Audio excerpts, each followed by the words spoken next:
2025년 서울 아덱스 전시장, 세계 80여 개국에서 모여든 외신 기자들이 하늘을 올려다보며 숨을 죽였습니다.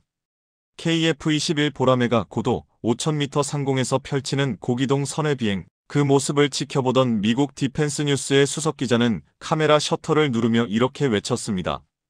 이건 단순한 비행쇼가 아닙니다. 전투기 기술 패러다임의 완전한 전환입니다.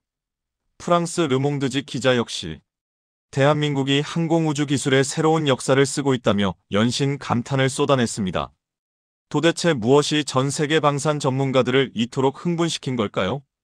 그 이유는 바로 대한민국이 전투기의 심장이라 불리는 비행 제어 소프트웨어를 완전히 국산화시켰기 때문입니다. 전투기 소프트웨어와 하드웨어를 동시에 국산화한 나라는 전 세계에서 단 4곳뿐입니다. 미국, 러시아, 프랑스, 그리고 이제 대한민국입니다. 이것이 얼마나 대단한 성취인지 아십니까? 항공우주 분야에서 70년 이상 축적된 기술력을 보유한 유럽의 강국들도 막대한 국방 예산을 자랑하는 중동의 산유국들도 이루지 못한 업적을 대한민국이 해낸 것입니다. 이제 우리는 더 이상 다른 나라의 기술을 빌려 쓰는 나라가 아닙니다. 스스로 하늘을 지배하는 진정한 기술 독립국이 되었습니다. 오늘 이 시간 여러분께 전 세계가 주목하는 대한민국 방산 기술의 놀라운 이야기를 들려드리겠습니다. 그렇다면 세계 최강미 공군의 F-22 랩터조차 달성하지 못한 기술을 대한민국이 어떻게 완성했을까요? 그 비밀은 바로 완전 디지털 비행 제어 시스템에 있습니다. 전투기의 비행 제어는 조종사의 생명과 직결되는 핵심 기술입니다. 초속 600m로 비행하는 전투기는 0.1초의 판단 지연이 곧 생사를 가르기 때문입니다. F-22 랩터는 1990년대 개발 당시 최첨단 기술을 총동원했지만 극한 상황에서의 안전성을 보장하기 위해 기계식 백업 시스템을 반드시 장착해야 했습니다. 디지털 시스템이 고장날 경우를 대비한 최후의 안전장치였던 것입니다. 하지만 KF-21은 이러한 기계식 보조장치 없이 순수하게 소프트웨어만으로 모든 비행 상황을 완벽하게 제어합니다. 한국항공우주산업과 한화시스템이 공동 개발한 비행 제어 컴퓨터는 초당 4,000회 이상의 데이터 연산을 수행합니다. 이는 인간의 눈 깜짝할 시간인 0.3초 동안 무려 1,200번의 계산을 처리한다는 의미입니다. 조종사가 조종관을 움직이는 순간 시스템은 기체의 속도, 고도, 자세, 바람의 방향과 세기, 연료 분배 상태까지 수천 가지 변수를 실시간으로 분석하여 최적의 비행 경로를 계산해냅니다. 이 때문에 KF-21 조종사들은 고속 선회나 급기동 중에도 안정적으로 기체를 제어할 수 있으며 비행 피로도는 기존 전투기의 절반 수준으로 감소했습니다. MIT 항공우주공학과의 연구에 따르면 완전 디지털 비행 제어 시스템은 기계식 시스템 대비 반응 속도가 40% 빠르고 정밀도는 85% 향상됩니다. 바로 이러한 과학적 근거 때문에 외신들은 하드웨어가 아닌 소프트웨어로 승부하는 새로운 시대가 열렸다고 평가했던 것입니다. 대한민국은 이제 전투기 기술의 새로운 표준을 제시하는 선도국가로 우뚝 서게 되었습니다.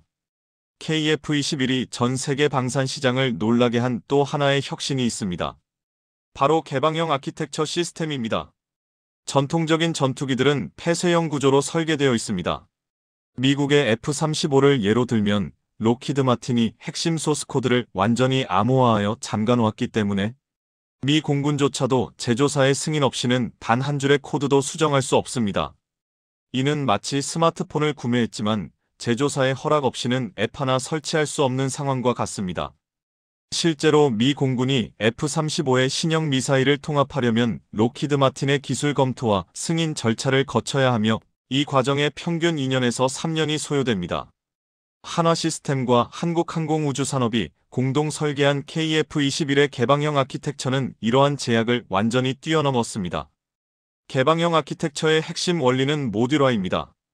전투기의 각 시스템을 레고 블록처럼 독립된 모듈로 설계하여 필요에 따라 자유롭게 교체하고 업그레이드할 수 있도록 만든 것입니다.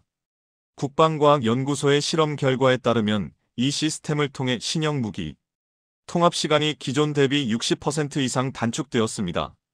폐쇄형 시스템에서 3년 걸리던 작업을 KF-21은 단 14개월 만에 완료할 수 있다는 의미입니다. 더욱 놀라운 점은 소프트웨어 업데이트 방식입니다.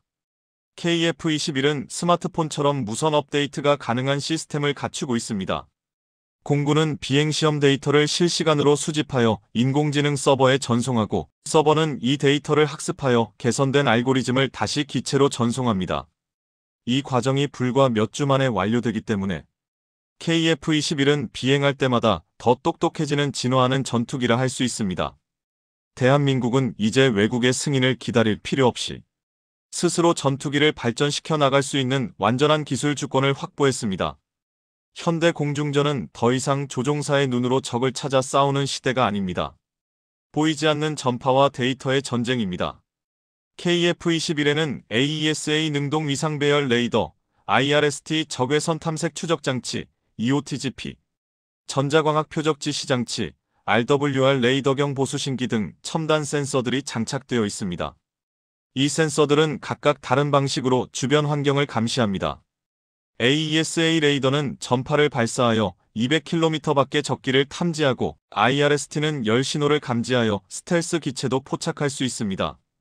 하지만 과거 전투기들은 이 정보들을 각각 별도의 화면으로 표시했기 때문에 조종사가 여러 계기판을 동시에 확인해야 하는 부담이 있었습니다. KF-21의 센서 융합 시스템은 이 모든 데이터를 하나의 통합 전술화면으로 만들어냅니다. 비행 제어 컴퓨터가 각 센서에서 들어오는 방대한 정보를 0.05초 만에 분석하여 적 항공기, 미사일, 지상 목표물의 위치를 단 하나의 디지털 전장 지도에 표시합니다. 조종사는 마치 실시간 전략 게임을 하듯이 전장 상황을 한눈에 파악할 수 있습니다. 미 국방고등연구계획국 DARPA의 연구에 따르면 센서 융합 기술은 조종사의 상황인식 능력을 75% 향상시키고 의사결정 시간을 60% 단축시킵니다. 여기에 더해 KF-21 블로기부터는 AI 기반 자율 제어 시스템이 탑재됩니다. 이 시스템은 딥러닝 알고리즘을 활용하여 위급 상황을 스스로 판단하고 대응합니다. 예를 들어 적 미사일이 접근하는 상황에서 조종사가 미처 대응하지 못하더라도 AI가 0.02초 만에 상황을 분석하고 자동으로 회피 기동을 시작합니다. 이는 인간의 평균 반응 시간인 0.25초보다 12배 이상 빠른 속도입니다. 대한민국의 전투기는 이제 조종사를 보조하는 수준을 넘어 함께 싸우는 동료가 되었습니다.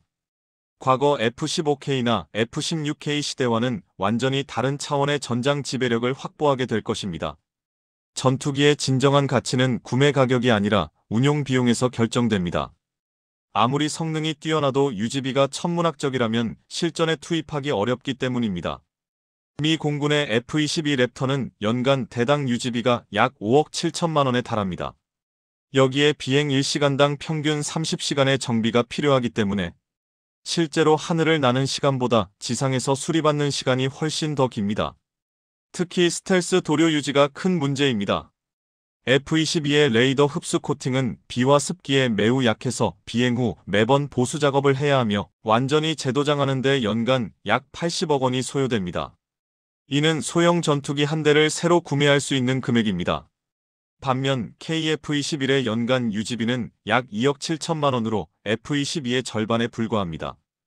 이러한 경제성이 가능한 이유는 국산화된 부품과 첨단 소재 기술 덕분입니다. 한국화학연구원이 개발한 자가수복형 스텔스 도료는 미세한 손상을 스스로 복원하는 나노기술을 적용했습니다. 도료 분자 구조에 마이크로 캡슐을 삽입하여 표면이 긁히면 캡슐이 터지면서 수지 성분이 흘러나와 자동으로 틈을 메우는 원리입니다. 이 기술 덕분에 스텔스 도료 유지비가 연간 1억 원 이하로 떨어졌습니다. 정비 효율성은 더욱 놀랍습니다. KF-21의 비행 1시간당 정비 시간은 단 6.3시간으로 F-22보다 5배 가까이 효율적입니다. 이는 모듈화 설계 덕분입니다. 고장난 부품을 레고 블록처럼 빼서 교체하면 되기 때문에 복잡한 분해 조립 과정이 필요 없습니다. 공군 정비사들은 과거에는 하나의 센서를 교체하려면 주변 장비까지 모두 분해해야 했지만 이제는 해당 모듈만 교체하면 20분 만에 작업이 끝난다고 증언합니다. 대한민국의 KF-21은 이제 같은 예산으로 더 많이 날고 더 오래 싸울 수 있는 실용적인 전투기로 인정받고 있습니다. 하늘의 혁신과 함께 지상에서도 대한민국의 기술력이 빛을 발하고 있습니다. 바로 K-21 보병전 투장갑차입니다. K-21이 세계 방산 시장에서 주목받는 이유는 동급 최강의 화력 때문입니다. K-21에 장착된 40기관포는 일반적인 보병 전투차가 사용하는 25나 30기관포와는 차원이 다릅니다. 40APFSDS 날개 안정 분리 철갑탄은 거리에 따라 150에서 200의 강철 장갑을 관통할 수 있습니다. 이는 2세대 전차의 측면 장갑도 뚫을 수 있는 위력입니다. 실제로 미 육군의 보병 전투차 브래들리가 30기관포로 이라크전에서 T-72 전차를 격파한 사례가 있었지만 K-21의 40는 그보다 훨씬 강력한 관통력을 보유하고 있습니다. 여기에 더해 K-21은 한국형 대전차 미사일 2발을 탑재합니다. 이 미사일의 관통력은 제블린 미사일을 능가하는 수준으로 현대 주력 전차의 정면 장갑도 관통 가능합니다. 즉 K-21은 단순한 보병 수송 차량이 아니라 전차를 사냥할 수 있는 공격 무기인 것입니다. 분당 300발을 쏟아붓는 40기관포의 화력 밀도는 그 어떤 장갑차도 감당할 수 없는 수준입니다. 화력만큼이나 인상적인 것이 사격 통제 장치입니다. K-21에는 최신 전차들에 준하는 디지털 사통 장치가 장착되어 있습니다. 이 시스템은 레이저 거리 측정기, 탄도 계산 컴퓨터, 자이로 안정화 장치를 통합하여 시속 70km로 달리면서도 2km 밖의 목표물을 정확히 타격할 수 있습니다. 독일 프라운호퍼 연구소의 시험 결과 첨단 사통 장치를 갖춘 장갑차는 구형 장갑차 대비 명중률이 3배 이상 향상됩니다. K-21은 이동 중 사격에서도 90% 이상의 명중률을 기록하며 이는 정지한 상태에서 쏘는 구형 장갑차의 명중률과 비슷한 수준입니다. 방어력 또한 NATO 표준을 완벽히 충족합니다. 정면에서 러시아의 32A-72 기관포탄을 막아낼 수 있으며 측면도 14.5 중기관총을 방어합니다. 대한민국의 K-21은 세계 방산 시장에서 게임 체인저로 평가받으며 수출 문의가 끊이지 않고 있습니다. K-21의 뛰어난 성능은 예상치 못한 사건을 불러왔습니다. 바로 중국의 불법 기술 탈취 시도였습니다. 2011년 사우디아라비아에서 열린 국제방산 전시회에 참가한 K-21 장갑차가 전시를 마치고 한국으로 돌아오는 길이었습니다. 그런데 화물선이 홍콩항에 기항했을 때 예상치 못한 일이 발생했습니다. 홍콩 당국이 갑자기 K-21을 압류한 것입니다. 그들은 사전 허가를 받지 않은 전략물자라는 명목을 내세웠습니다. 한국 정부는 즉시 필요한 모든 서류를 제출했습니다. 하지만 놀랍게도 홍콩 당국은 무려 50일이 지난 후에야 K-21을 돌려주었습니다. 이 50일 동안 무슨 일이 있었을까요? 정황상 중국 군사 전문가들이 K-21을 상세히 분석했을 가능성이 매우 높습니다. 실제로 압류 사건 이후 중국은 K-21과 놀랍도록 유사한 VN-17 보병 전투차를 공개했습니다. 외형뿐만 아니라 포탑 구조, 차체 각도, 심지어 현가장치 배치까지 K-21과 흡사했습니다. 우연이라고 보기에는 너무나 많은 부분이 일치했습니다. 국제방산 전문지 제인스 디펜스는 VN-17의 설계 철학이 K-21과 매우 유사하다고 지적했습니다. 중국이 이처럼 K-21 기술을 탐낸 이유는 명확합니다. 당시 중국의 보병 전투차는 대부분 1960년대 소련 기술을 답습한 수준이었습니다. 기관포 명중률이 형편없어 돌팔매질보다 못하다는 조롱을 받았고 얇은 장갑은 달걀 껍질이라 불렸습니다. 반면 K-21은 강력한 40포와 첨단 사통장치, 우수한 방어력을 모두 갖춘 차세대 장갑차였습니다. 중국으로서는 10년 이상의 개발 기간을 단축할 수 있는 기회였던 것입니다. 하지만 핵심 기술까지 복제하는 데는 실패했습니다. K-21의 진정한 가치는 눈에 보이는 하드웨어가 아니라 사격 통제 소프트웨어와 복합 장갑, 제조 기술 같은 보이지 않는 기술에 있었기 때문입니다. 이 사건은 대한민국 방산 기술이 경쟁국들의 질투를 받을 만큼 세계 최고 수준임을 역설적으로 증명한 셈입니다.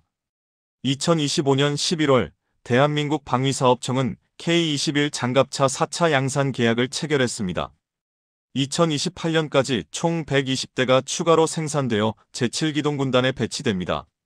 제7기동군단은 대한민국 육군의 핵심 타격부대입니다. 유사시 북진 작전을 주도할 이 부대는 K1과 K2 전차, 그리고 K-21 장갑차로 무장하게 됩니다. K-21은 야지에서 시속 70km의 속도를 낼 수 있어 K2 전차와 함께 기동전을 펼칠 수 있습니다. 전차가 적 방어선을 돌파하면 K-21이 보병을 신속히 투입하여 점령지를 확보하는 전술이 가능합니다. 이번 4차 양산으로 제7기동군단 예하기동사단들은 완전한 장갑차 전력을 갖추게 되며 대한민국의 지상 기동 전력은 세계 어느 나라와 비교해도 뒤지지 않는 수준에 도달할 것입니다. 하늘에서는 KF-21이, 지상에서는 K-21이 대한민국의 안보를 지킵니다. 이 두 무기 체계가 가진 공통점은 무엇일까요? 바로 완전한 기술 자립입니다. 더 이상 외국의 허락을 구하지 않아도 되고, 외국의 부품 공급을 걱정하지 않아도 되며, 외국의 기술 지원을 기다리지 않아도 됩니다. 우리의 손으로 설계하고, 우리의 기술로 생산하며, 우리의 판단으로 개량합니다. 이것이 바로 진정한 자주국방입니다. 1950년 전쟁의 폐허 속에서 대한민국은 총 한 자로 제대로 만들 수 없었습니다. 하지만 75년이 지난 지금, 우리는 세계 최고 수준의 전투기와 장갑차를 독자 개발하는 기술 강국이 되었습니다. 이는 수많은 과학자와 엔지니어들의 땀과 눈물, 그리고 국민 여러분의 믿음과 지원이 만들어낸 기적입니다. 오늘 이 영상을 시청해주신 모든 분들께 진심으로 감사드립니다. 여러분의 관심 하나하나가 대한민국 기술 발전의 원동력입니다.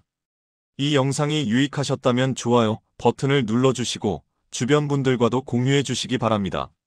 구독과 알림 설정을 해두시면 대한민국의 놀라운 기술 발전 소식을 가장 빠르게 받아보실 수 있습니다. 감사합니다.